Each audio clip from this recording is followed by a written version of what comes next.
Noonday prayers. For Muslims, the 5 daily prayers are a religious obligation, no matter where you are, even in Sweden.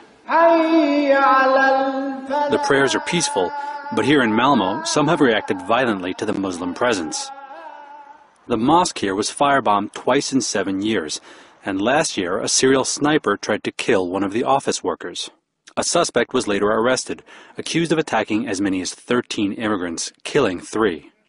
Extremist violence is rare in Sweden, but the shooter ushered in what many fear could become a trend on both sides of the spectrum. In December, an Iraqi-born immigrant tried to plant bombs at a Swedish street mall. Luckily, his bombs malfunctioned. He only blew up himself and his car. Then, at the end of the month, Sweden and Denmark arrested 5 Islamist militants and accused them of planning additional terrorist attacks.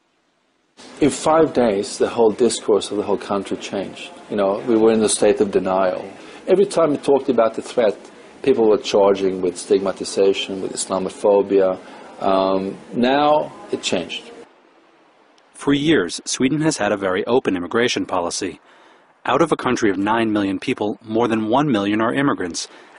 Critics say immigrants cluster together, refuse to learn Swedish, and live off the country's welfare. The tension over the immigrant question is being further inflamed by the rise of a far-right political party, the Sweden Democrats. Many accuse the party of using nationalism for their benefit, but the Sweden Democrats see themselves more in the tradition of European social democratic parties. We believe in the welfare state, and to uphold the welfare state we have to make some changes. Immigration policy, we also have to make welfare policy changes. Tolerance is a celebrated value in Sweden. Street protests here are more likely to defend refugee rights than to demand a ban on Muslim practices like face veils. But as the fortunes of the Sweden Democrats improve, that tradition could change. At the top of the list of their objections, minarets. Minarets, I don't think that's not a Swedish thing.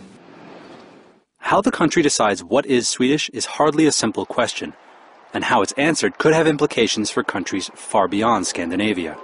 If we can't get it right, what is a recipe for the rest of Europe who have much more backward policies in terms of social challenges that they are facing? For MSNBC.com, I'm Matthew Rivera.